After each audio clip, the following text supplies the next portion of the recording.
વડોદરાના છાણી ગામના સ્મશાન વિવાદને લઈને હવે વેપારીઓ પણ મેદાને આવ્યા છે। વેપારીઓએ સ્મશાનના ખાનગીકરણને લઈને બંધનું એલાન કર્યું છે। છાણી ગામના વેપારીઓએ દુકાનો બંધ રાખી અને વિરોધ નોંધાવ્યો છે। 2500 થી વધુ વેપારીઓએ દુકાનો બંધ રાખી અને વિરોધ નોંધાવ્યો। છાણી સ્મશાનનું ખાનગીકરણ બંધ કરવા વેપારીઓએ માંગ કરી છે। જો માંગ નહીં સ્વીકારવામાં આવે તો ઉગ્ર આંદોલનની ચીમકી પણ ઉચ્ચારી છે।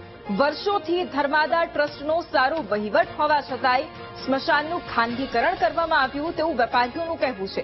વડોદરા કોર્પોરેશન દ્વારા શહેરના 31 જેટલા સ્મશાનો સ્વૈચ્છિક સંસ્થાઓને સંચાલન અને નિભાવણી માટે સોંપવાના ઠરાવ બાદ શરૂ થયેલો વિવાદ હવે વધુ ઉગ્ર થયો છે અને આ મુદ્દે સ્મશાનના લાકડા અન્યત્ર લઈ જવાની ચાલી રહેલી કાર્યવાહીને લઈ કોંગ્રેસના કાઉન્સિલરોએ રોકી હતી અને સ્ટેન્ડિંગ કમિટીના ભાજપના પૂર્વ ચેરમેન સહિત ગામ લોકો અને કોંગ્રેસના કાઉન્સિલરો વચ્ચે ઘર્ષણ પણ થયું હતું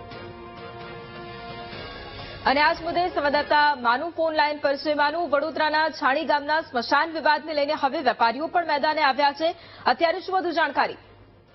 વૈભવી, જે રીતે 31 સ્મશાનો ખાનગી સંસ્થાઓને ચલાવવા આપ્યા છે ત્યારબાદ આ મામલો છે ગરમાયો છે અને હવે ખુદ ભાજપની નબળી છે એના સામે આ ભાજપના મતદારો કહી શકાય એવા છાણી ગામના વેપારીઓ પણ મેદાને પડ્યા છે।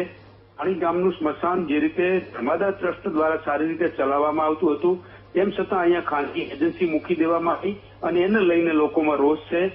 પરમ દિવસે સ્થાનિક લોકોએ રેલી કાઢી હતી રાત્રે અને ત્યારબાદ આજે વેપારીઓએ બંધનું એલાન આપ્યું હતું। 2500 જેટલા વેપારીઓ આજે છાણી ગામ બંધ રાખ્યું છે।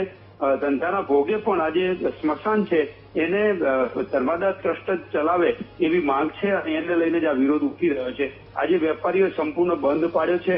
જે રીતે લાકડા અન્ય જગ્યા લઈ જવા મામલો હતો એમાં કોંગ્રેસના કોર્પોરેટરો મેદાને ઉતર્યા હતા।